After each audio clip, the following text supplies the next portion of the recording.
All right, so we wanted to talk about something like who bears the cost of who's learning. Do you want to rephrase that already or Um, well, originally it was who bears the cost of whose mistakes. But I decided to put it to learning more recently just because mistakes aren't the only thing that are involved in the whole not the only process. cost of learning, perhaps? Right. But not the only cost. And the reason I had it like that initially was just that mistakes were kind of um, big thing in the world of learning. And I also felt that it was a big conversation that no one is having on the level of abstraction that I would like. Hmm. It's kind of just a lot of like political maneuvering kind of stuff, as opposed to talking about what I felt was core to the thing. Yeah, yeah, yeah. That makes sense. And so I'm pretty sure I got this phrase from you at some point, and I hadn't really thought about it much, but it sort of popped into my head pretty recently, maybe at basically the time that my daughter was born, like under 2 weeks ago, but possibly a few weeks before that. I don't remember. Um, but it sort of, I think it was a little bit before that, um, but yeah, and I kind of got excited about it again, and so I thought, well, let's just jam about this.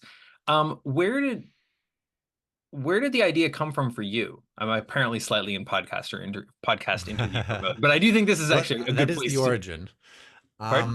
Yeah, I started it, yeah, but you know, it takes yeah, it takes another person to notice that it's relevant. yeah. Um, where did it? I don't exactly remember which particular thing started it. But I did feel like there was a lot of like people. Let's see. Well, let's get at the main idea. Even Sure. Yeah, yeah, there's a yeah. lot of places where learning entails not even knowing what the consequences might even be of doing something wrong. I Mm, would say um, wrong, whatever that means. something Um, less learnt.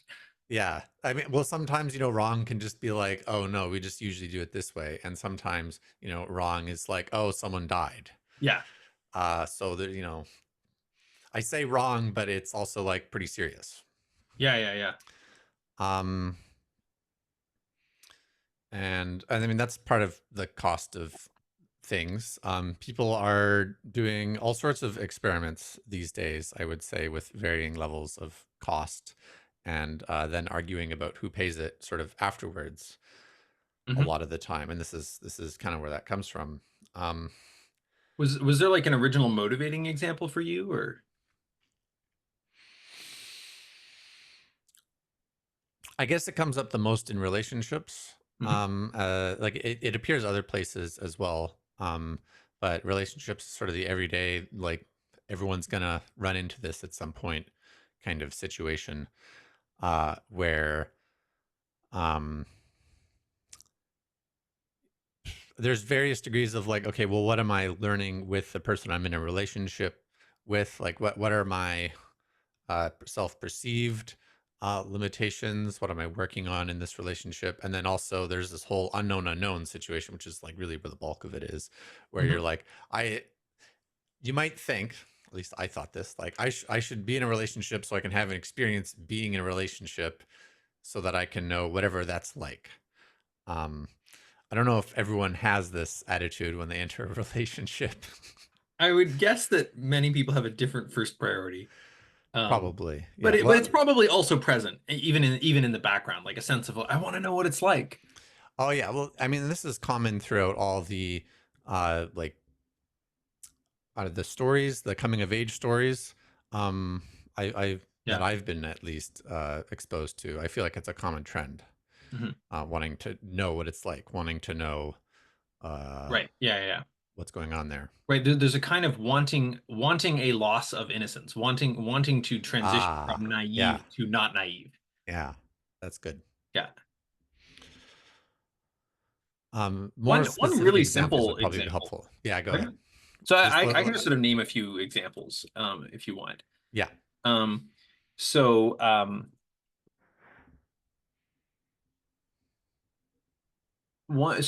one like just really simple thing is like um if you get married to somebody and combine finances, then now if they make a financial mistake, they like put a bunch of money on a Bitcoin platform that like goes belly up.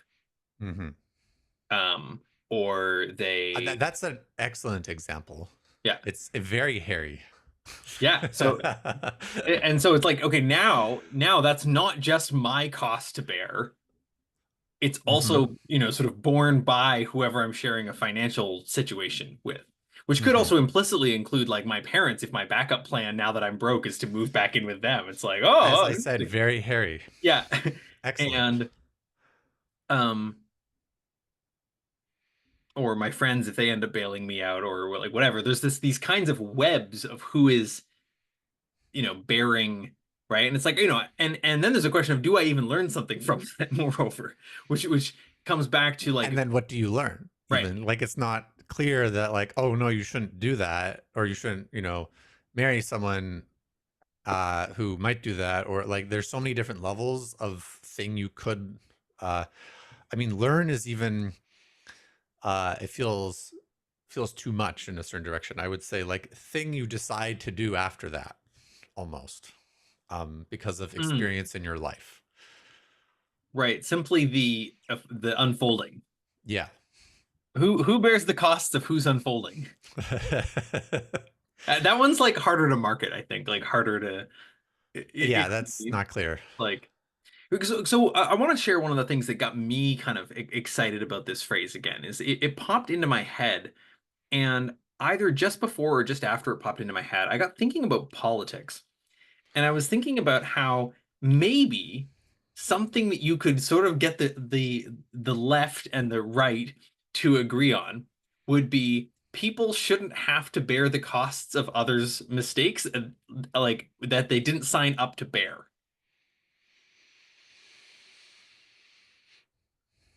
It's like you I can mean, it kind of see sounds good. some, so you can kind of see some very Yeah. left-wing talking points under that around like social justice and where it's like okay, like all the entirety of people whose ancestors were slaves are like still sort of bearing the cost of the Yeah. like collective humanities learning of like maybe slavery sucks. Like Yeah. like they're bearing that and Yeah. like various other, things around I mean, I think of the right discrimination. wing one first with like all various forms of welfare where like, Right, oh, you're right. And like it's your like, hey, business I didn't didn't work sign out. up to like cover, that some guy got in an accident and I'm supposed to pay for his medical bill or, some, whatever, like, Yeah. all of these. Yeah. Well, that's what insurance is though.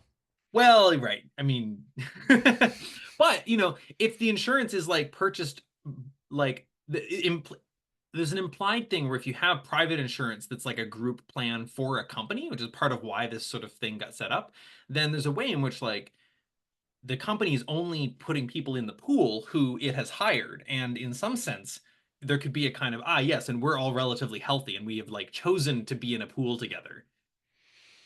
Yeah, I if you do that, that's like even more signing up to like bear the cost compared There's to something, I guess, a bit more deliberate than that with that yeah. compared to something like universal healthcare. Well, and then there's in between of not exactly I mean you can make your group more and more selective Yeah. or whatever, but like insurance companies their job is generally speaking at least to figure out how much of an actual liability you are. And so Yeah. as but yeah, which is quite different than welfare, even though at a very, very, very high level, it's very similar. Yeah. So yeah, that does seem like it should unite. Um, they should, Yeah. agree on that, and then I Right. don't know how to go from there to like, well, here's this Right. has How do you implications for implement that? Like, policy. suppose that everybody did agree that that actually was the most important thing. Like, how do you go about operationalizing that? Yeah, This that is would be very not harder. obvious. And I'm I not think a you end up policy writer, right. You so end up approximately back in the same debate at that point. maybe But it might yeah, help to have a bit of common ground first, though. yeah, That's basically what that would end up being. Yeah. It does feel like it might make also just for interesting common ground about dialogue, that there's a way in which people being pissed off about too much welfare and whatever else is like people being pissed off about social justice stuff, is like people being pissed off about like corporate bailouts, where it's like, Yeah. all these banks make these mistakes, if you can even call it that. I mean, they're kind of set up to do this in many cases. And then like the people running them like are, get get rich while screwing society over. And it's like, hey, that's I didn't I don't accept that. That's not Well, and then do we then support them able to do things in the future, which is kind of what that is? Because they learn. Hopefully, they learned something from whatever the thing they did. With the subprime mortgage Mhm, situation. I think they figured out a few things about what not to do or what to check for. Like mhm. check that your mortgages are actually likely to be paid, and not just uh, spreading out risk among a lot of very risky things. Like they didn't quite work out the way they thought it would. Yeah. Is that like a thing we support people learning? 'Cause there's also like there's the unknown part is really big for me in the whole thing. Mhm. Like there's very known ones at like a high level of like some people will have their business fail or whatever, and then they need to be on welfare. Like that's gonna happen, Mhm. something like that. Um, but on a more individual level, like does that individual do they like support welfare and then their business fails, or are they like, nah, people should support themselves and then start a business and then it fails and then like gets welfare but didn't support welfare and then was like, oh, maybe this is actually helpful. There's a Right, lot of right. different Yeah. um like they thought a certain thing and they didn't just learn like how to run their business. They are also learning about like what it means to fail and what it mean how helpful it would be to get support in that situation. Right, right, right, right. Yeah, yeah, yeah. Right, which connects with your thing also around like giving people something they couldn't know to ask for. Yeah. Yeah. Yeah. Yeah.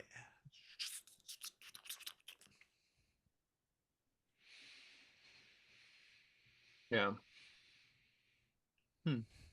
I think this also comes up on the social justice lens around consent a lot of the time. Like a lot of uh, people are just awkward and they don't know how to negotiate what, well, some people will call it consent. I'm kind of like iffy on consent, even though I think it's like generally good, just because there's a whole bunch of stuff it doesn't capture Hmm. about how flirting actually works and stuff. Yeah. It's a good baseline. I will say that.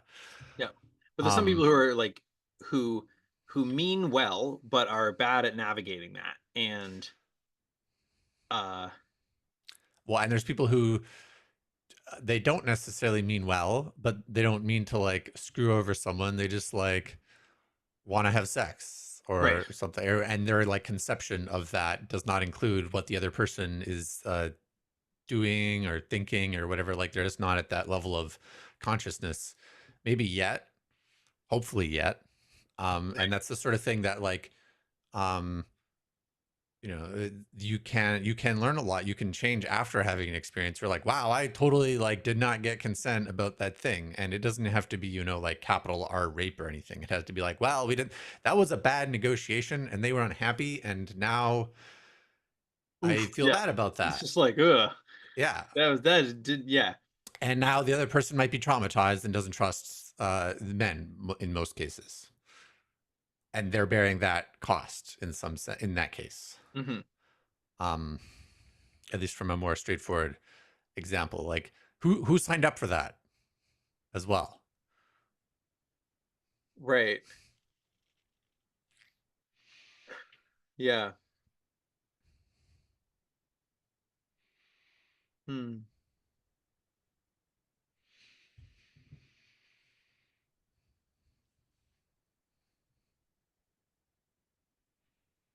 I'm curious, like,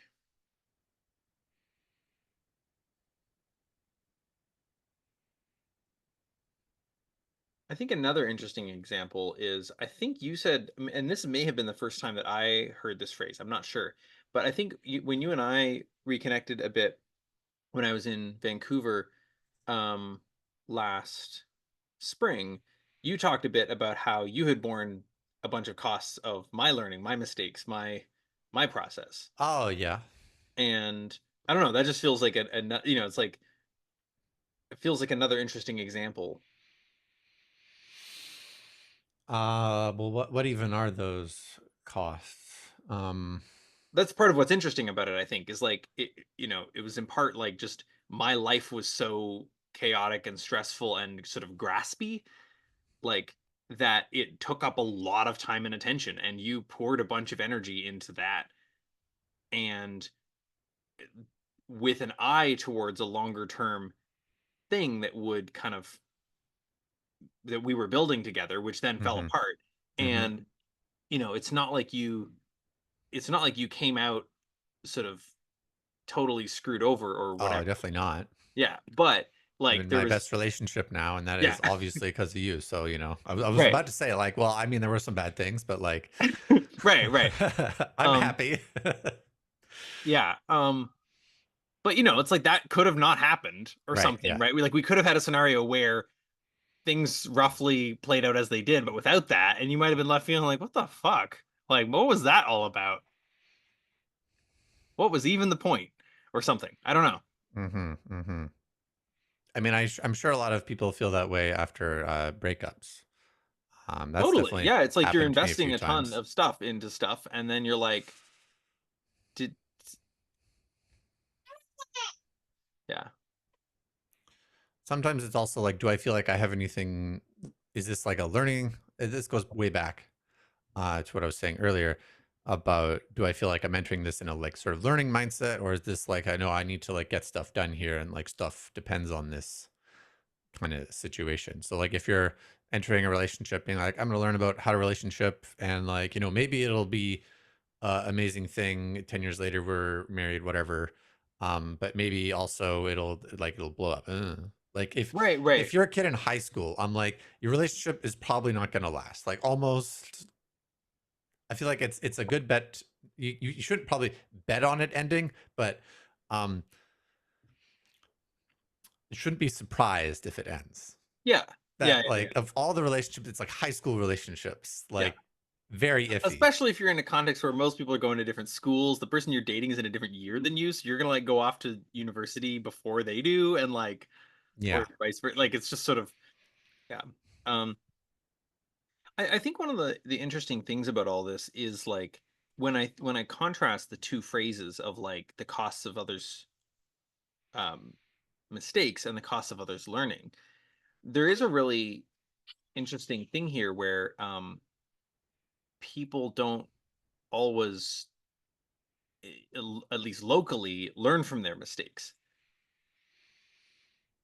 I right. There's like, who is learning from whose mistakes as well, Uh, kind of situation. right, right. There's like a way in which that like I trust somebody and then get screwed over, and I'm like, oh, I made a small mistake or whatever, and but like maybe due to some larger thing that they did that I sort of relied on them for.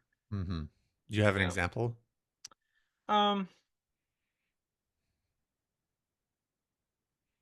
like I mean, if I hire someone to work for me and then they go through a whole learning process to like figure out how to work for me, and then it's like, Well, and there's two things there. There's like whatever job you hired them to do, yeah, sort of straightforwardly, and then with you are like, right, and they're like learning in relation to all of that, or yeah. not, but like they're making, they're navigating, they're unfolding, if you will, in relation to all of that, making whatever um moves that they do, which some of which could be categorized as mistake, although even that's also like um Sometimes it's just like it's non-optimal or inefficient or something.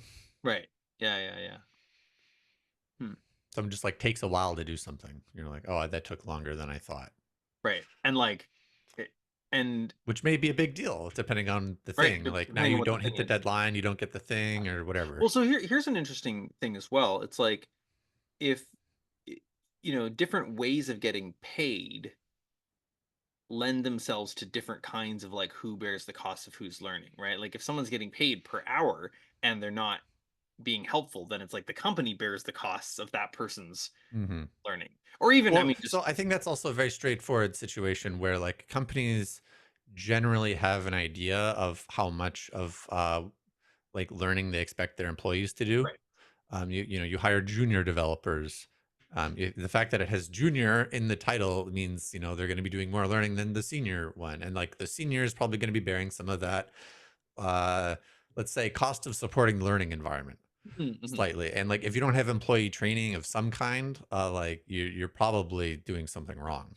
Well, and I think one of the interesting things too is something like who, like, there are going to be some senior software engineers who love mentoring juniors and Hmm. others who hate it. And so it's Yeah. like to even refer to it as a cost is actually kind of complex. It's like somebody has to solve the problem of supporting the learning environment. But sometimes you have a win-win where like one problem is actually the solution to a different problem. Um, and that feels related too to like I don't know, many like a decade ago, I had a conversation with a friend of mine who said, like, yeah, I'm really looking forward to like when AI can just, help everybody like think through what they're feeling sad about or whatever, so that people don't have to bear the cost of supporting each other. And I was like,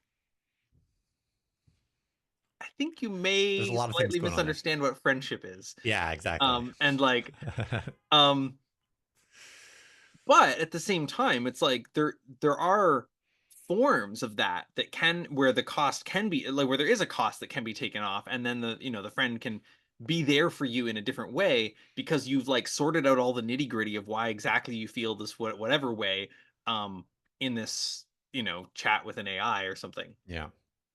Um, Well, I think therapists largely, uh, theoretically, I'll say, could be replaced because, like, you're sort of supposed to be friends with your therapist, but it's also like not um, life supporting kind of friendship. It's more of a like business friendship kind of situation. Like yeah, you're not gonna then like go do something with your therapist. You know, it right. doesn't interact with the rest of your life that way. And so that's the kind of thing that feels like it could be replaced by some amount of AI. Like let's just assume like the AI is really good. Yeah, yeah, You yeah. know, big Really good at helping you asterisk. think through your stuff and Yeah, whatever. it can actually help you as good as a therapist, let's say. Yeah. Um, they probably could be pretty much entirely replaced. Um, big asterisk. There's a lot of things therapists do. A lot of therapists are good at different things. There's like matching with therapists, et cetera, et cetera. Yeah, I think it depends on the form of therapy, and like some forms of therapy at least think that the way that they work is like uh Yes. by forging a new relationship with the person, which I think to some extent can be achieved with AI as well, but in other ways no, right? Like Yeah. if the person's worried that like every time they raise their voice people will shut down and then they like experience in the relationship with the therapist that doesn't happen, like that's not going to work quite the same as with an AI. Mhm. Um yeah, but I don't know. Yeah, so coming back to the original thing, like I'm curious what has this idea of like who bears the cost of others' mistakes like helped you notice, or how have you applied it, or where have you found resonance with it, or who bears the cost of who's learning?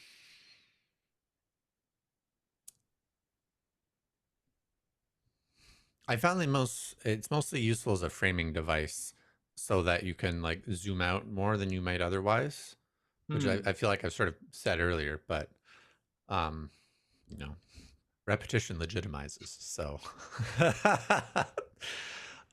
having it as a frame of like someone needs to bear the cost of people learning in any situation where you want people to be growing, which is pretty much all situations as far as I can tell.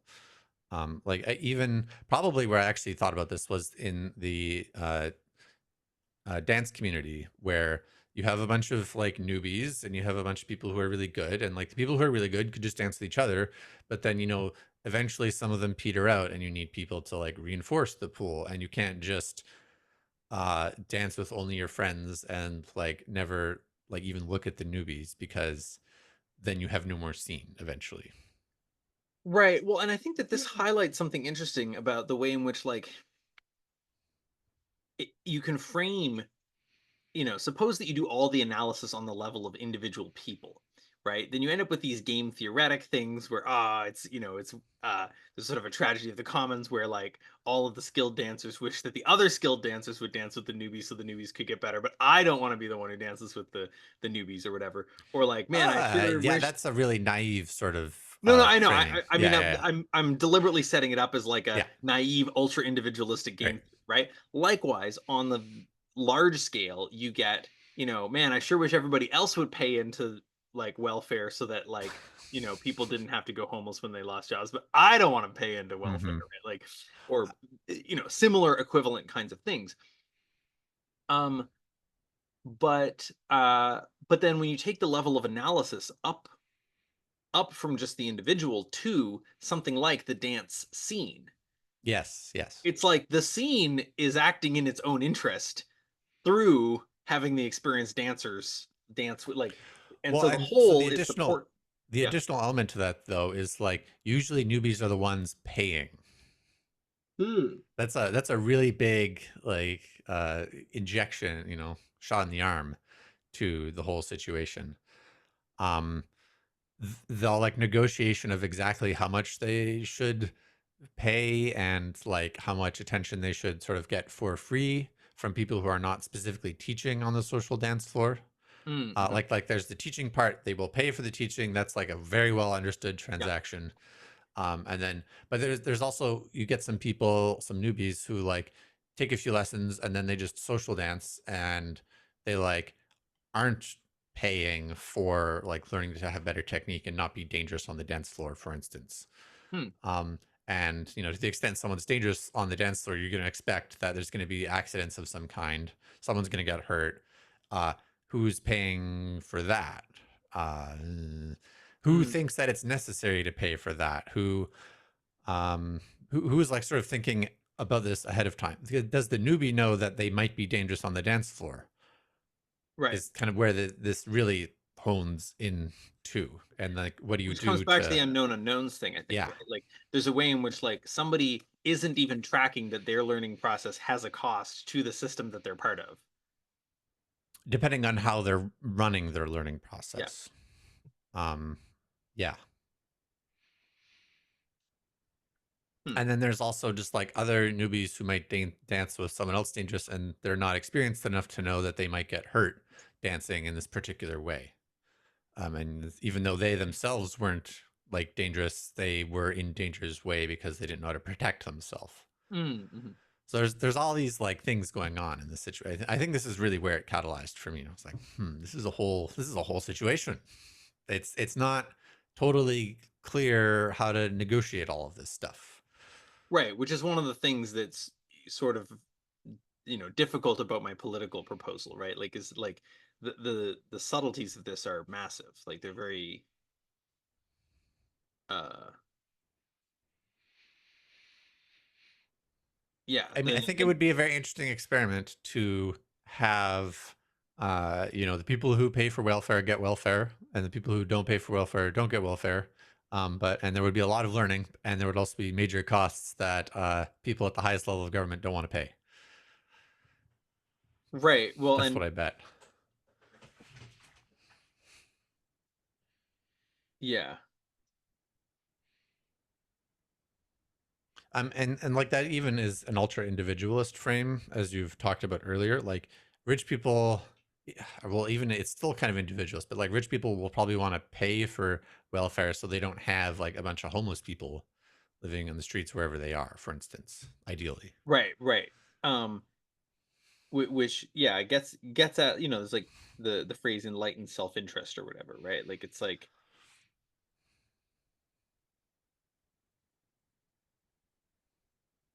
there's one of the encouraging facts about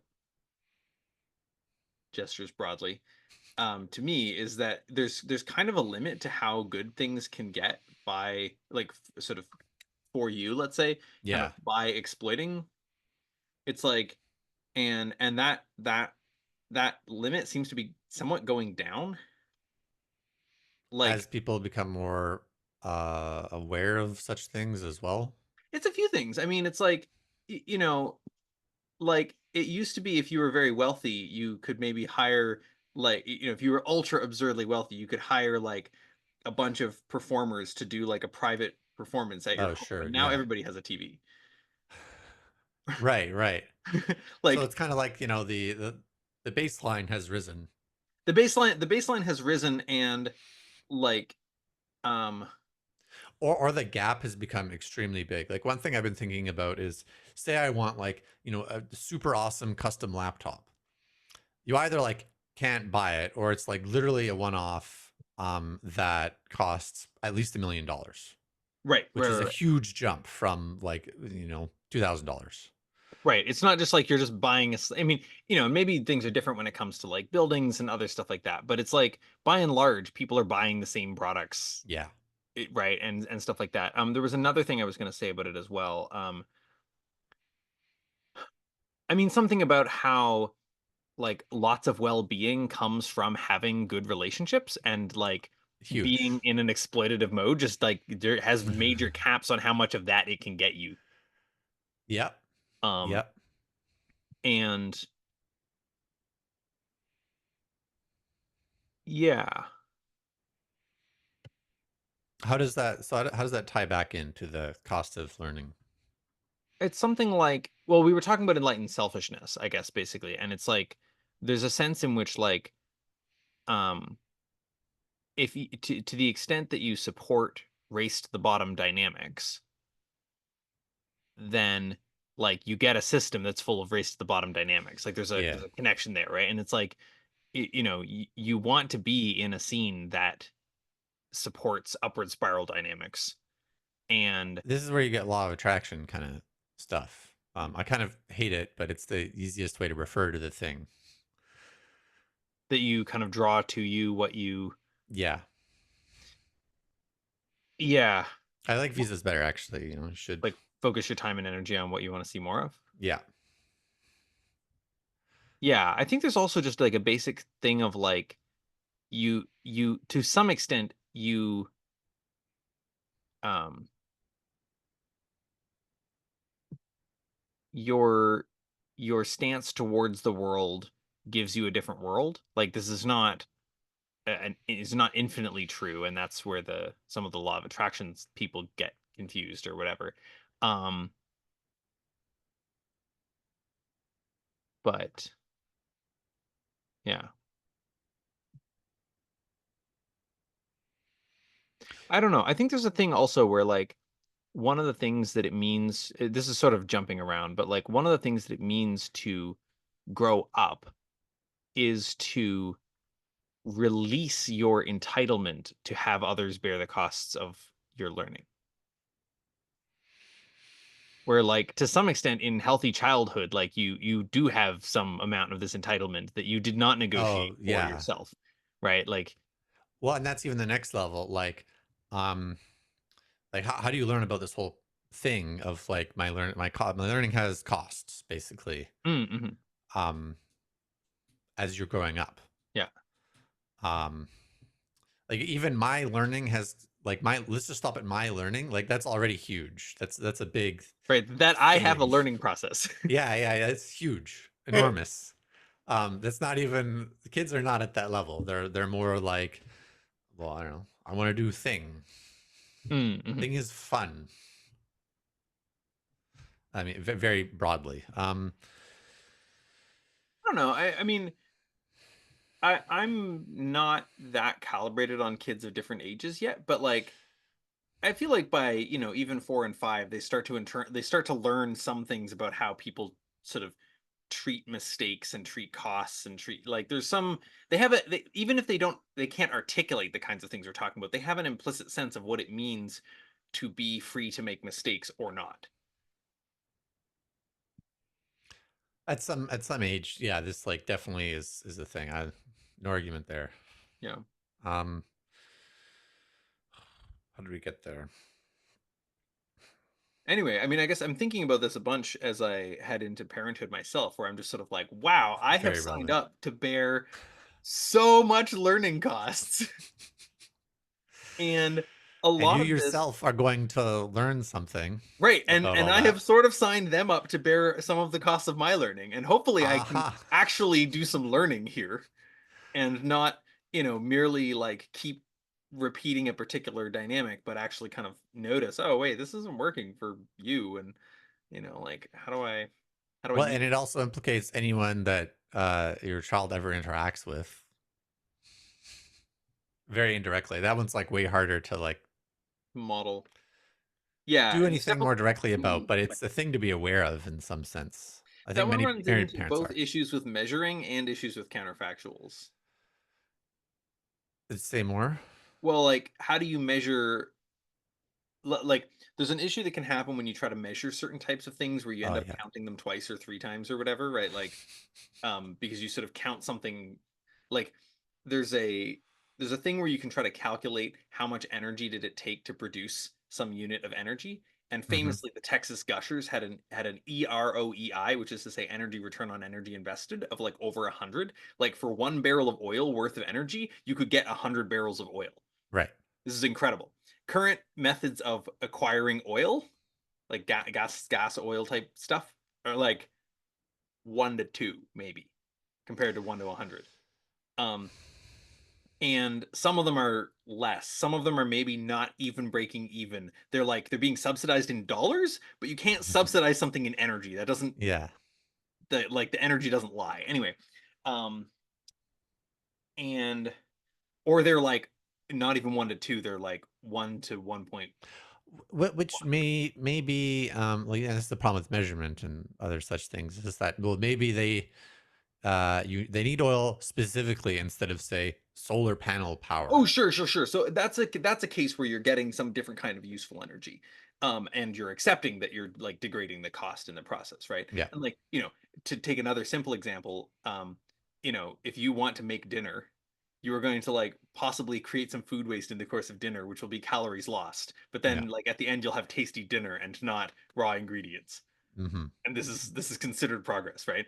Hmm. Um, but anyway, famously with the EROEI calculations, it's like, all right, you're like, cool. So like we need to get the oil from here to there, but like, okay, we got to also track the gas required for the, driving the truck to like move the oil from one place to another. But wait, we also have to track the cost of building and repairing the truck. But wait, we also have to track the cost of the sandwich of the guy driving the truck.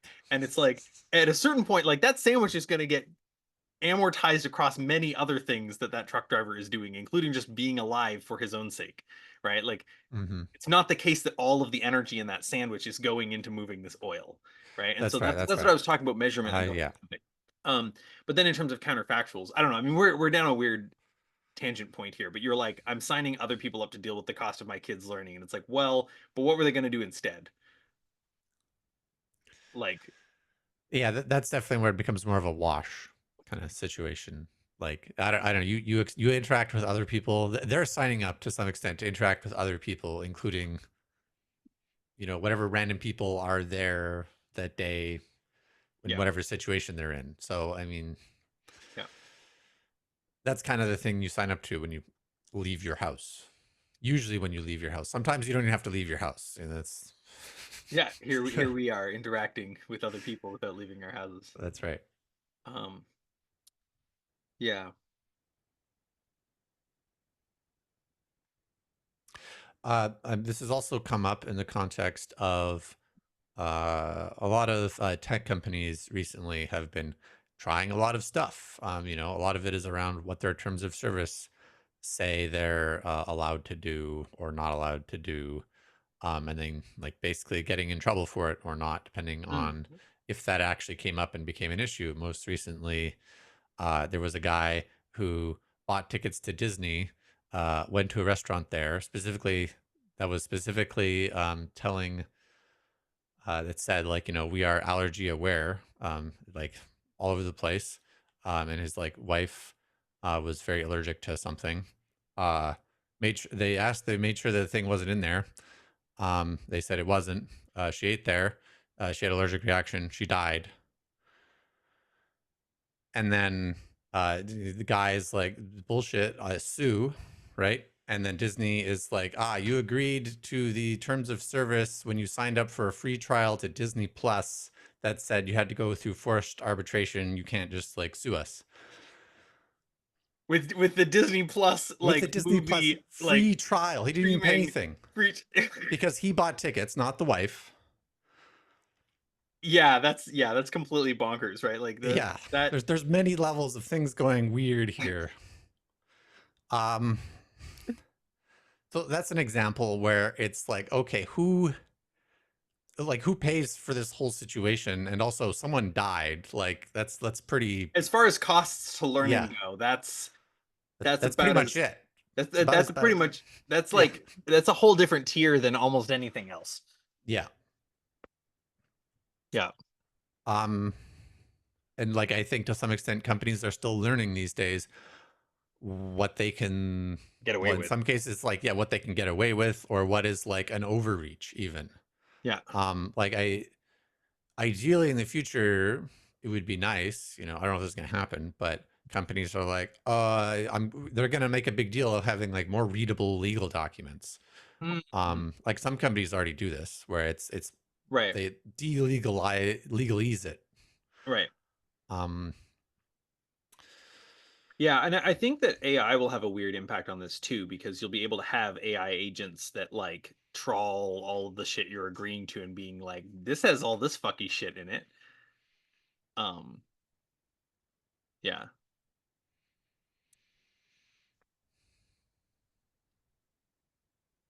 and Um, so that's other places where that's come up as a thing of like, in my life.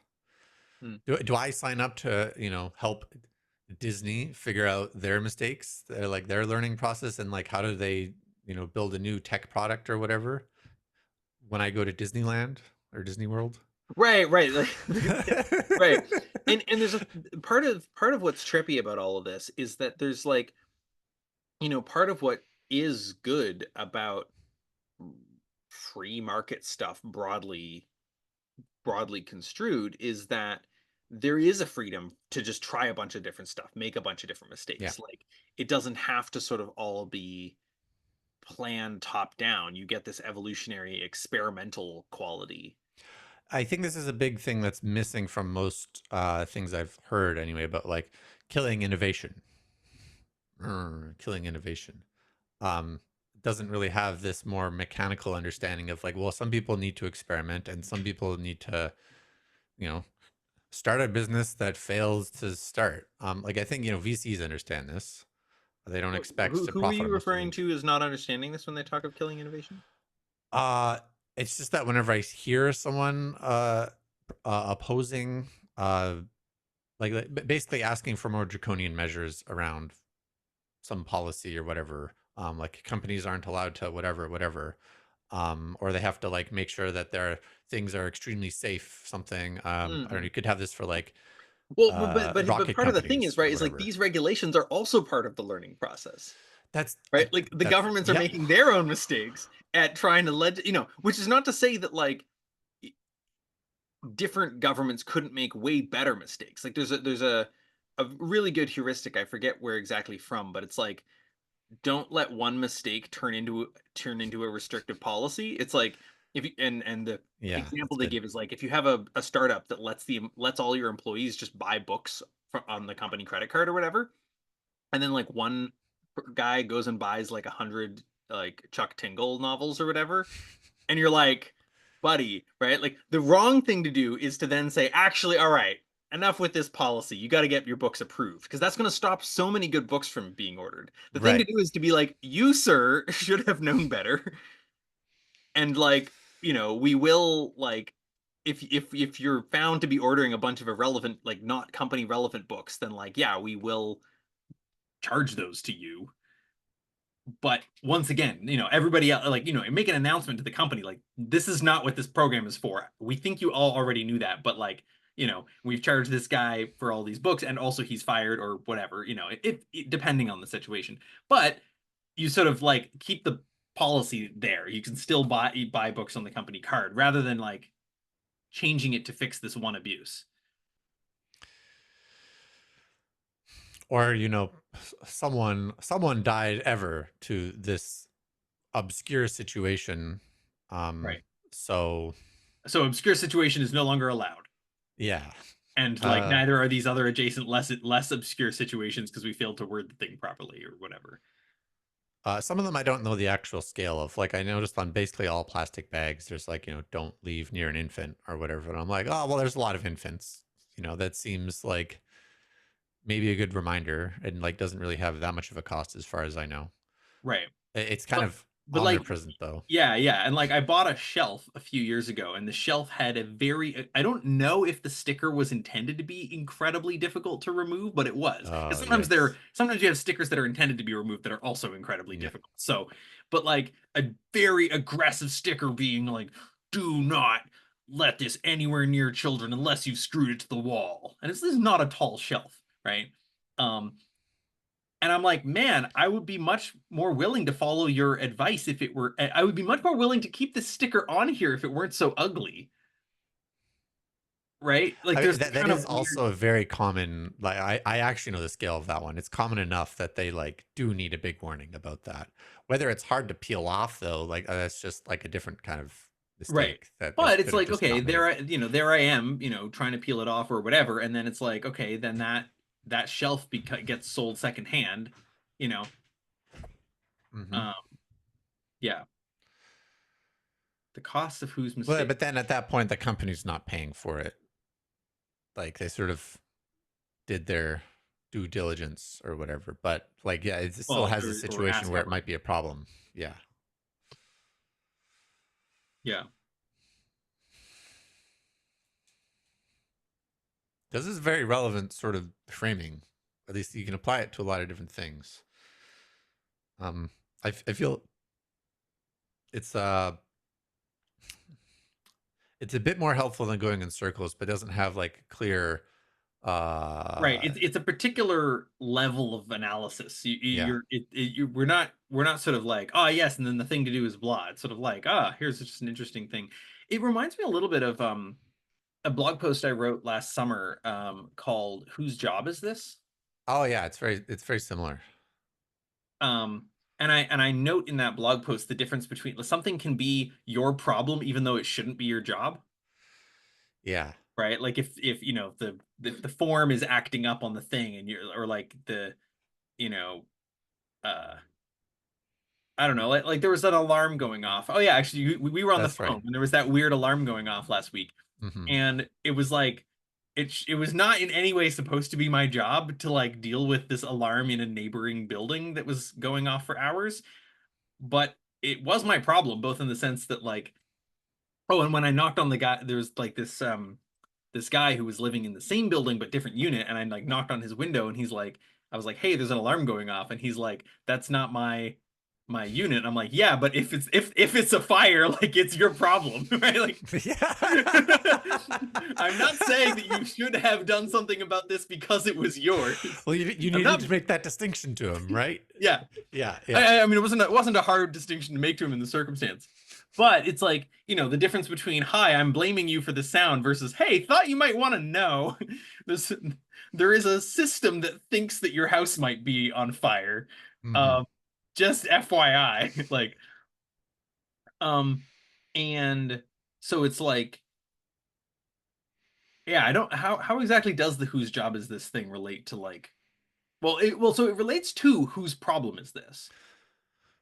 Whose problem for this? Who signed up for it? Yeah, Who's paying for it? yeah, These all feel like similar types of questions, yeah. slightly different framing on the whole thing. Um, and like different implied goals as well. Who's bearing the cost of the mistake, like, or bearing the cost of learning rather, then implies like, okay, well, there's something to be learned by this, and we're gonna go somewhere from this. Yeah. Um, whereas kind of whose job is this is a bit more. How do Okay, we delegate responsibility? here's an interesting inversion. Here's an interesting inversion. Okay, I thought of the "whose job is this" thing because it was related to like if the yeah, question of like, is it the company's job to warn you about is it the company's job to keep you from making the mistake where the shelves fall on your toddler?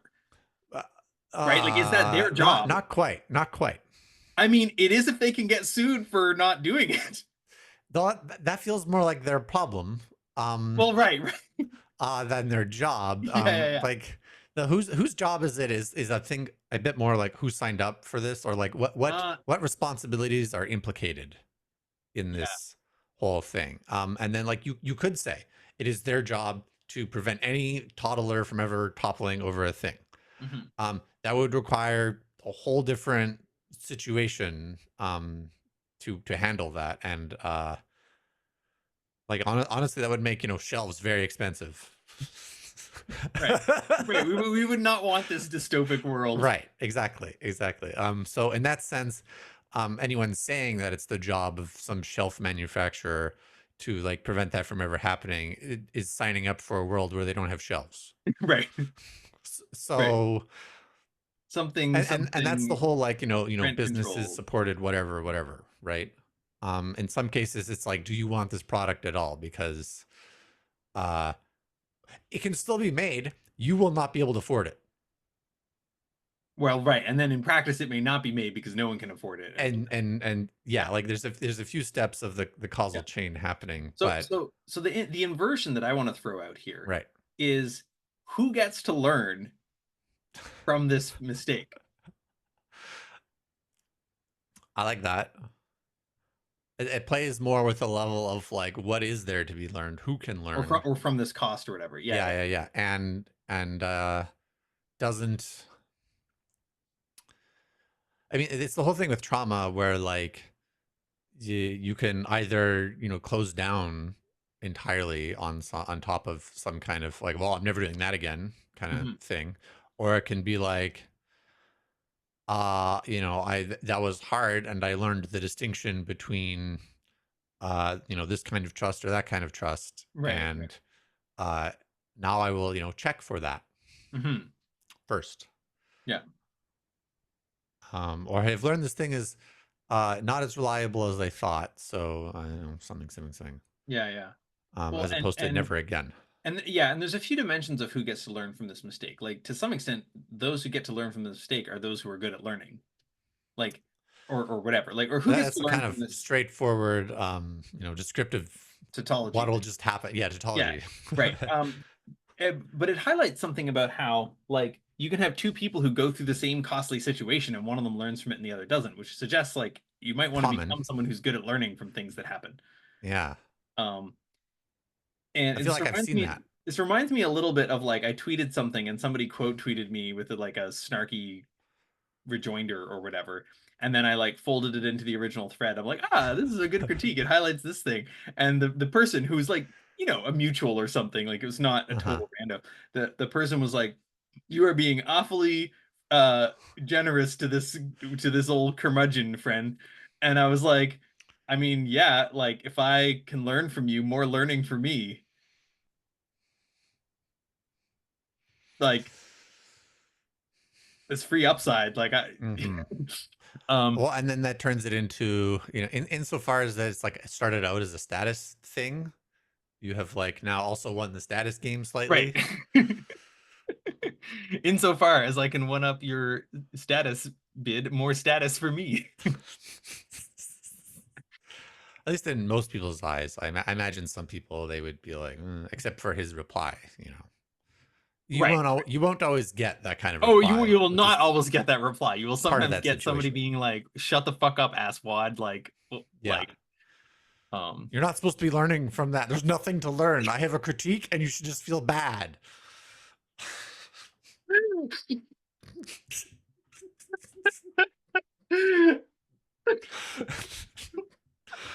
That does seem to describe what people seem to be thinking sometimes when they're posting a thing. You're not supposed to learn from my feedback. You're just supposed to feel bad. Right. Ugh. Ugh, yeah. Let's never do that. If we do, hopefully someone will tell us so we can feel bad.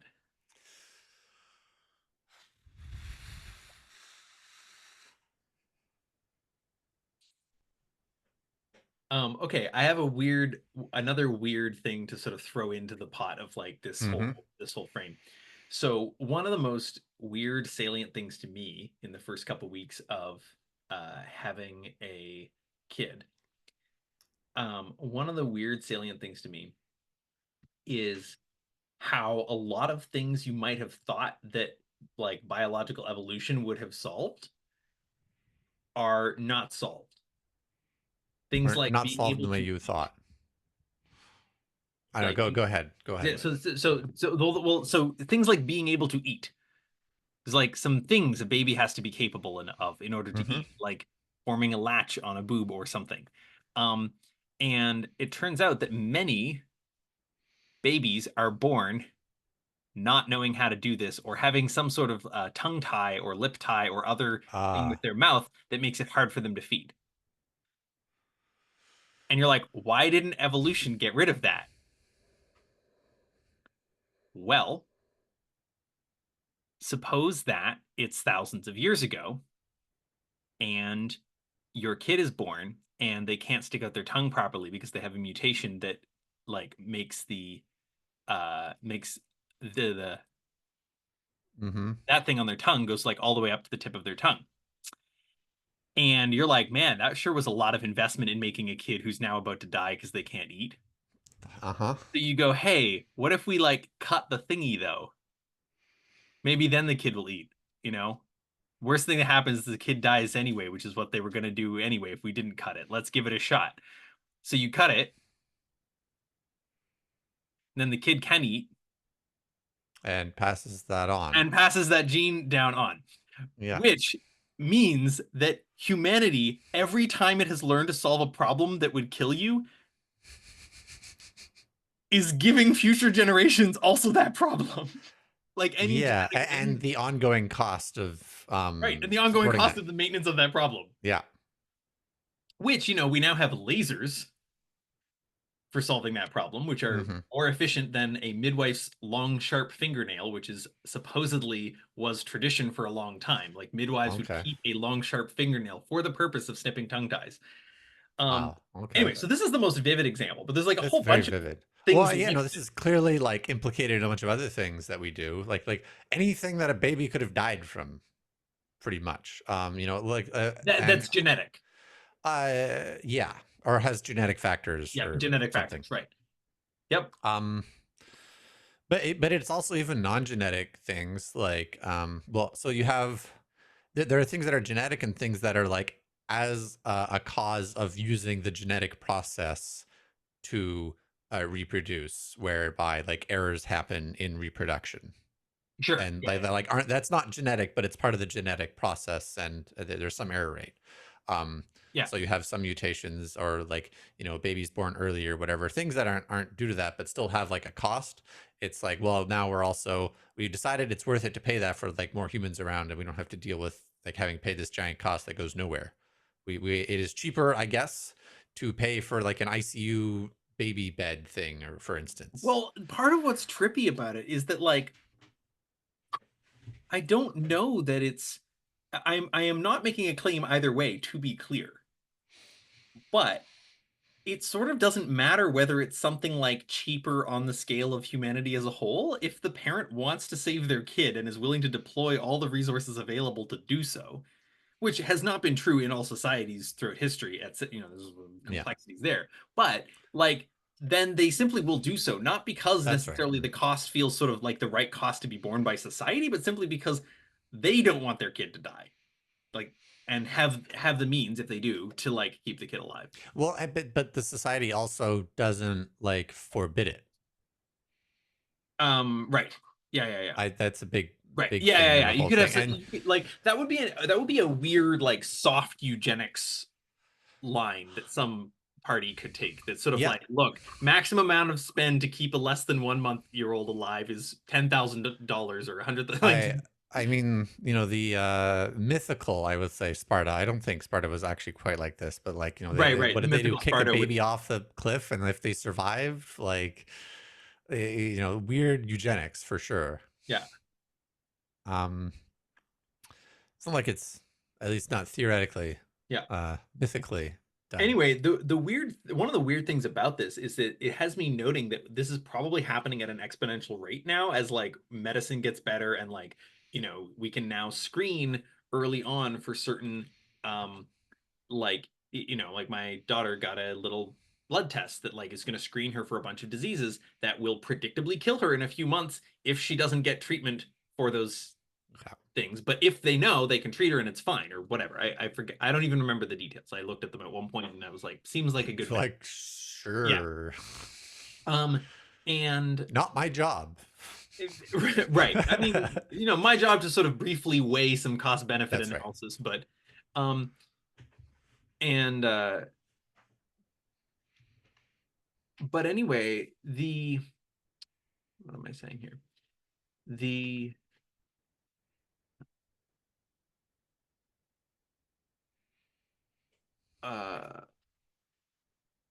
I completely lost my train of thought. Something about costs. They Well, let way back you were talking about what can we learn, and Yeah, no, it was since that. I mean, so anyway, just tying this back to this whole arc. It's like there is a funny thing where maybe the more general thing I was saying was just that like I'm actually really excited that we're I was starting to say we're maybe at an increasing rate of the extent to which like we are keeping almost all kids that are at all viable alive if possible, right? mm-hmm. Like more so than before. Um uh and so in a weird way, it actually makes me more excited about like the imminence of transhumanism because I sort of have this weird feeling of like we might not be able to take like too many more like that many more generations. It might be 50 generations or something, which is like 1,000 years or whatever. Mm-hmm. But like we might not be able to take that many more generations of nobody dying if our technology doesn't rapidly improve. However, Yeah. various technologies are rapidly improving, and we're getting gene editing and embryo And selection. who's signing up for that situation? Right, some people will choose to bear the cost of the early learning of the gene of like CRISPRing their kid, and it ain't gonna be me. Well, I mean, and some unless people might bear the cost of well, it sounds basically like you're talking about overpopulation to some extent. no, I don't mean numbers. No, I mean the cost to the fact that deleterious mutations are getting compensated for. Mm-hmm. Um, I mean, maybe it won't. It probably won't devolve that fast, but I don't know. Yeah, I think that takes a while. I mean, Yeah, epigenetics are a thing, and that like works faster, as best I understand. But right. And also, like most new things that are happening are kind of in a distribution around the old things. yeah, Um, which, if there's a consistent pressure selecting in one direction, that's sort of always picking the top end of the distribution, I think change can actually happen in even a few generations. If every generation you're selecting only the top half. Um, yeah, but I this is don't think we actually have enough pressure to do that. Right, Like that's the thing. especially This if is sort of mostly an what we're doing is, anti-pressure. It's yeah, it's we're a relief widening of the pressure. pressure. Yeah. Yeah. Which could actually be good. Like there's some evidence that the eukaryotic branch of life, which is to say the one that has redundant like extra DNA and therefore can do things like have multicellular life where some of your cells are expressing some DNA and like some of your other cells are expressing other DNA. Like there's evidence to suggest that eukaryotic life evolved in a context where there was like weirdly low selection pressure and therefore like instead of being like Mm. tightly run efficient bacteria with only the DNA that they were using, you got these cells that were like, hey, I don't know, just collect DNA because it's kind of neat. We got so much of it. This is great. Hey, you want to trade? Yeah, collect all the DNA, right? And then the selection pressure went back up again, and they were now able to enter a new evolutionary attractor that the bacteria weren't Right. because they could sort of adapt by being like, you know, like, hey, that thing that killed us last time is trying to kill us again. Where do we put the DNA to deal with that guy? Oh, it's over here, right? And not consciously, right? But the ones Yeah. that don't sort of whip out this old DNA from before died in the, so I'm now covered in poison now. Haha.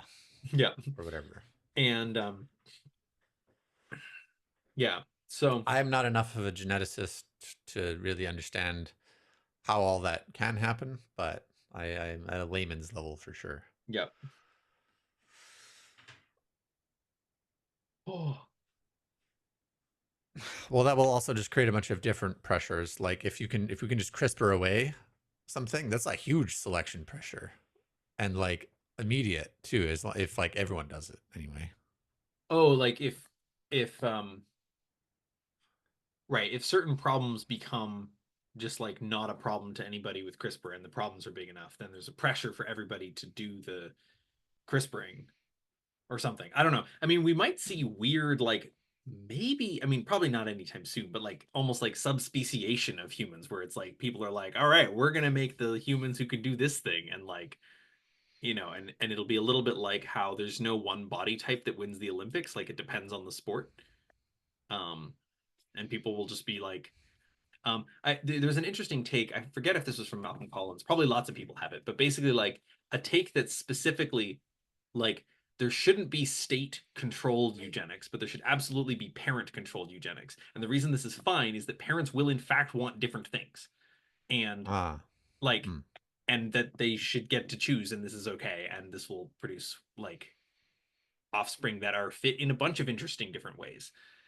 Um, by eugenics, I mean like embryo selection and some amount Yeah. of gene editing, or I don't know, whatever. This is not my position, to be clear. I have not thought about it hard enough to clearly have a position, um, but it makes a kind of sense. I mean, there's an obviousness to eugenics on some level, and that like, would you want to like have a better starting position? Yes. What does that mean policy wise? Well, like, Right. Yeah. I'm not sure. Yeah. So the like contrast between those two things is giant. Like one of them seems super clear, the other one totally not. Yeah. Yeah. I mean, as it is with so many things, it's like the principles are relatively clear, and then turning them into a policy that doesn't have something like the opposite effect or whatever, right? Like, the one child policy, which led to, people having more kids so that they could eventually get one boy or whatever. Well, and now China doesn't have is going to have an old age problem just like Japan. That's the Yep. new situation they're going into. They like had too many kids, had too many kids. We're not having enough kids. That was really fast. That was like Yeah. 10 years. Yeah. Yeah. Yeah. Ridiculous. Yeah. Yeah, it seems that with current cultural technology, there's an amount of wealth above which people just stop having kids at replacement rate on average. Um, Malcolm Collins has a bunch of good models about this, who I was also citing a few minutes ago. Um, I will, I can send you a link to the podcast episode I listened to, but I'll also post Sure. the, uh, Yeah. what did the Vlogbrothers call it? The they had a name for the description thingy. The doobly doo. The doodly doo, yeah. Down in the doodly doo. So where are we? I think we're close to wrapping.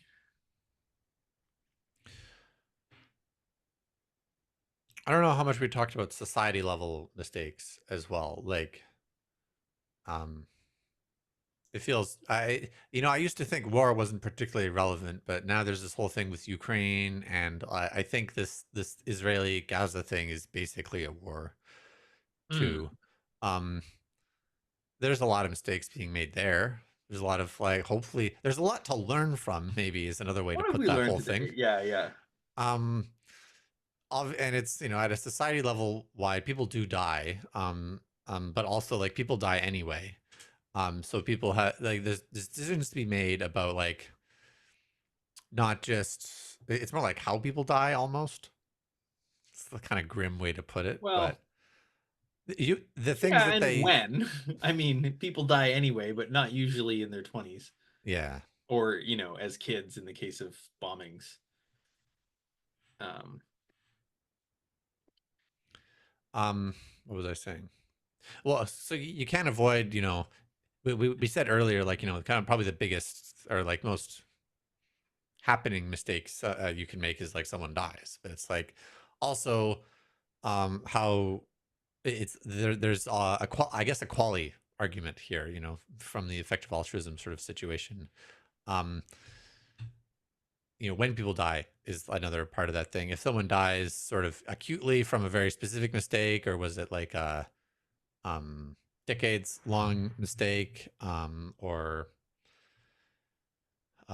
Something like that. I'm not quite sure I'm going at, but like I'm just feel like the whole thing has implications for, um, I guess things like starting wars, and if that's worth it, or if Right. they have Well, to and start a there's war a to whole decide that it's not worth it. there's a whole thing of like worth it to who, right? It's like if the company that, if some company that's selling arms to both sides is like nudging people towards war, they're like, yeah, this was totally worth it. We made solid profit for 3 years straight from this war. This is great. Um, and also fuck those guys.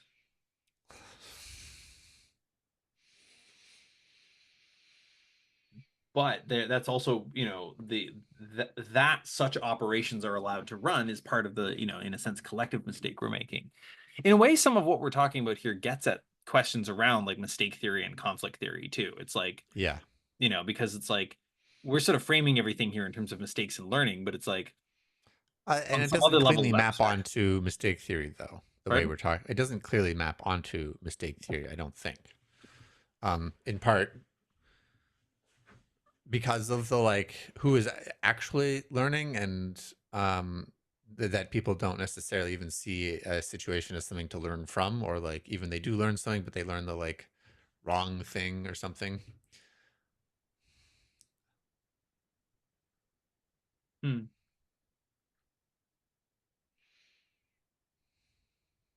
It does feel sort of implicitly mistake theory-ish or something. Maybe. Um, What were you going to say though about the I'm not conflict? sure, but I'm just sort of like, okay, so like, Putin invades the Ukraine or whatever. He's not on the front line dying.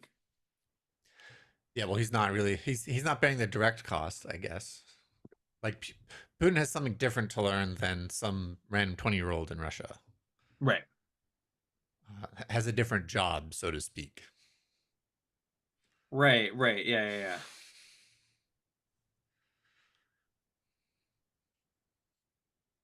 Huh.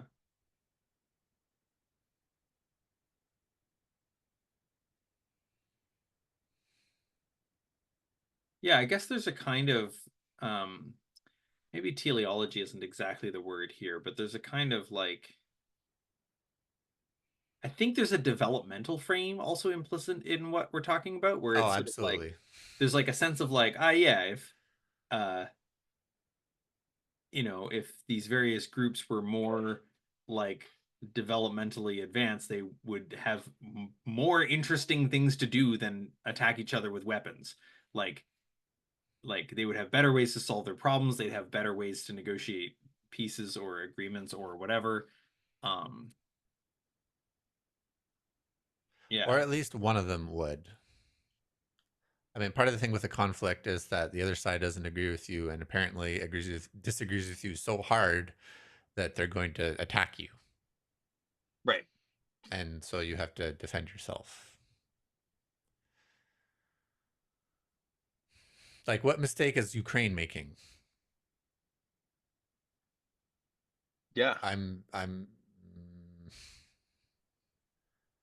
They might be making a lot of like small tactical mistakes, but Right. I mean, I uh, do not know very much about this situation, but I've heard claims to the effect of, I will say, yeah. these might be totally bunk.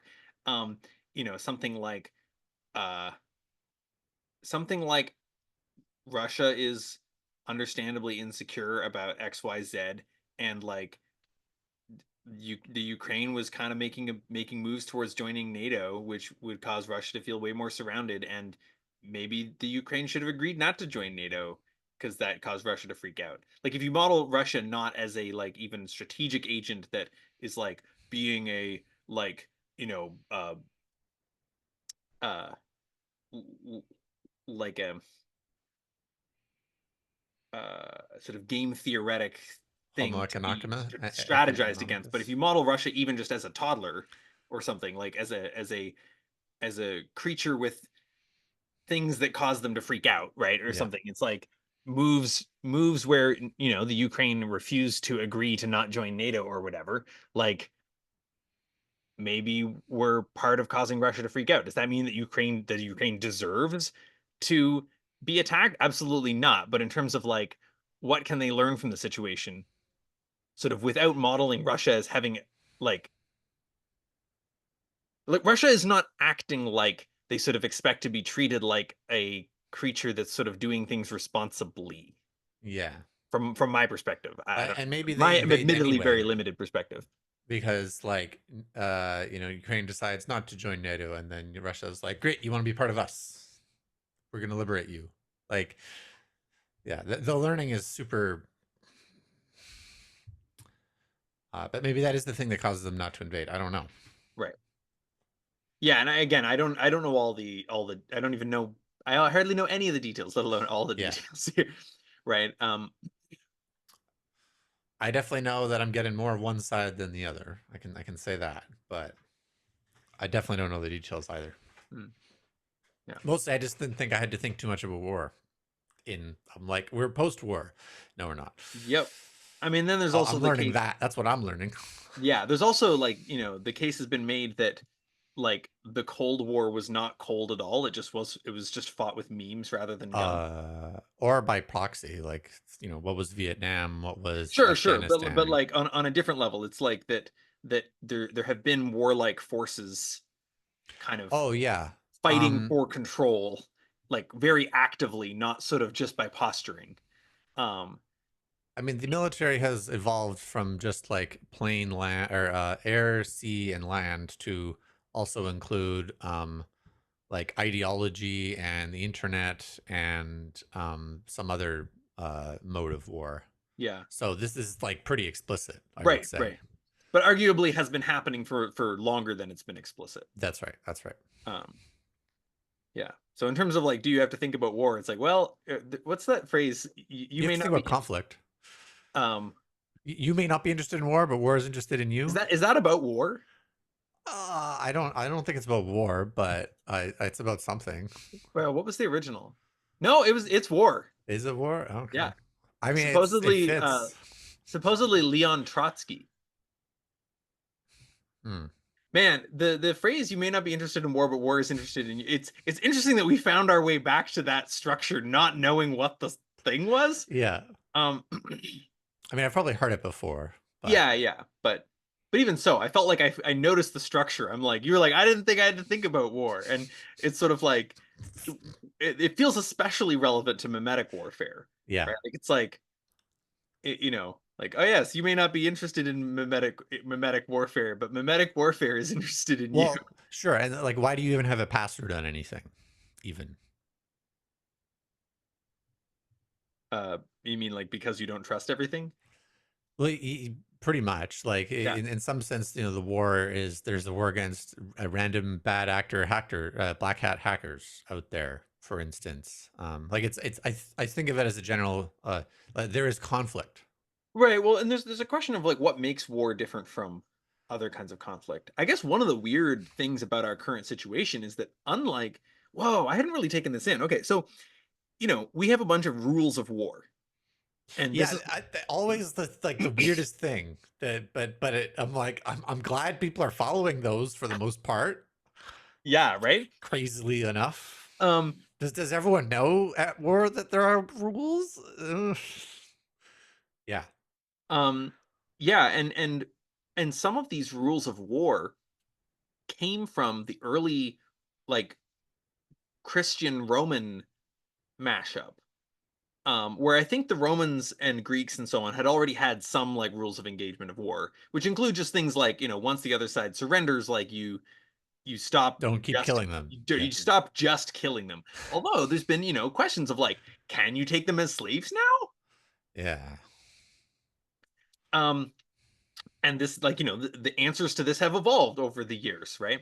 Over the And they weren't all written down at some point, I don't think. Like a lot of it was like gentleman's agreement stuff for a Right, while. but my understanding is that a bunch of them were developed and written down by some of the early Christian theologians, especially in the Ah. context of suppose that there needs to be war between two Christian states. How are Ah. they to conduct themselves in the context of both being Christian or something? So this is like Hmm. a question people were answering.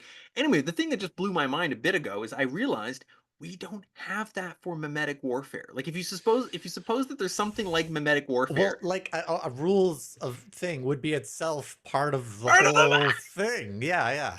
You're not allowed to have this kind of idea. You're not allowed to try and convince me this way. Well, you can say that. Right. Yeah. Whew. Anyway, well, that's a pretty Certainly weird. a place to end up. Yeah, certainly a place to end on. Stay sharp, everybody. Um, yeah. One last little kind of thing I'll throw out there is a vague intuition I had that maybe, are you familiar with like the spiral dynamics stages and stuff? Mm-hmm. Loosely, right? Um, so you've got the first six, and then you've got this tier two.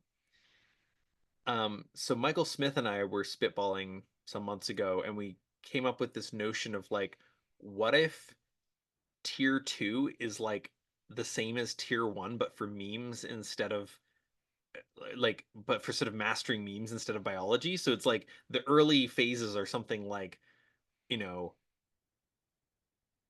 anyway, I don't know. I think I'll just leave it there. But like, as a weird teaser into a notion, it's like we're something like, but the implication would be that we're currently at the level of control of the level of sanity and self-awareness and like ability to orient with respect to memes that we were with respect to the physical world, like back at the like dawn of like not even civilization but like pre-civilization. Like we're Yeah. sort of at that level of orientedness. Especially with the internet. Yeah. Yeah.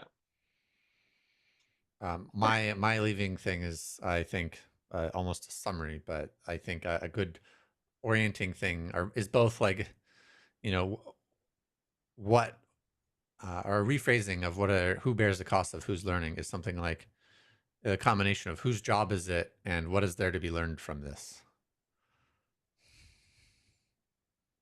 I feel Mm-hmm. like those are all in the same. Yeah. These are all good questions to be asking. Yeah. Very thematic. Yeah. Cool. All right. Sounds good. Till next time.